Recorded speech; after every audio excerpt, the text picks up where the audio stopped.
Magandang araw, narito ang inyong mabilis at daily news update. Mula Japan, Pilipinas, at iba't ibang panig ng mundo, ihahatid namin ang mahahalagang balitang dapat ninyong malaman. Manatiling updated at samahan ninyo kami. Pauwi na sa Pilipinas ang 24 na Pilipinong nakakulong sa Russia matapos mapalaya kasunod ng pakikipagpulong ni Pangulong Ferdinand Marcos Jr. Kay Russian President Vladimir Putin, 9 na buwan silang naipit dahil umano sa mga problemang may kaugnayan sa imigrasyon matapos mabiktima ng illegal recruiters. Darating sila sa bansa sa 2 batch sa Naya Terminal 1 matapos dumaan sa Bangkok mula sa Krasnoyarsk. Nahaharap sa mga kasong federal sa Estados Unidos ang Filipina nurse practitioner na si Marizel Yuki dahil sa umano'y pangunguna sa isang healthcare fraud scheme na umabot sa halos $1 billion. Inakusahan siyang nagsumite ng peking claims at gumamit ng iligal na paraan upang makakuha ng mga referral.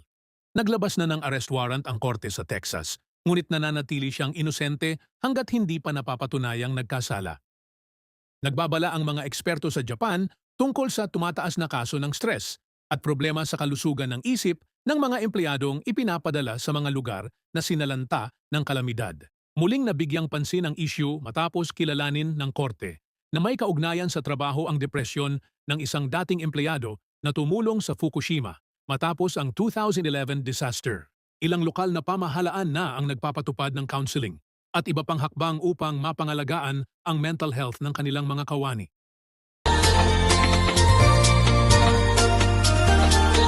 Mga problema at suliranin sa buhay ay hindi nawawala.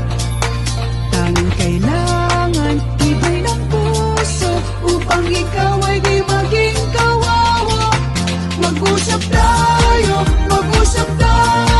at gagaan mga problema nyo. Mga pagsubok sa ating buhay. May promo tayo, huwag palampasin! May kailangan ka bang iprosesong dokumento? Mas pinadali at mas pinaabot kaya na ang pagkuha at pagproseso ng inyong mahahalagang papeles. Available ang aming apostille services, marriage certificate, Senomar, birth certificate at translation services. Para sa inyong iba't ibang pangangailangan, para sa trabaho, pag-aaral, pagbiyahe o pagpunta sa abroad. Mabilis at maasahang serbisyo. Maayos at hassle-free na pagproseso. Abot kayang promo rates. Shipping fee is not included. Kumpletong dokumento, isang mensahe lang. I-message na ang aming page Mag-usap Tayo by Vicky Ozawa para sa mga katanungan at detalye ng aming mga serbisyo at promos. Like, share at follow ang aming page para sa iba pang updates at espesyal na alok.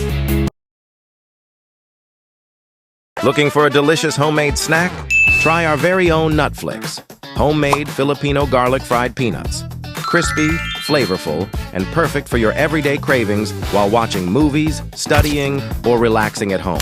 Made with quality ingredients and available for only 1,000 yen. Follow our page, Mag-usap Tayo by Vicky Ozawa. Don't forget to follow, like, and share our page. Message us now to order your homemade Nutflix. Shipping fee is not included.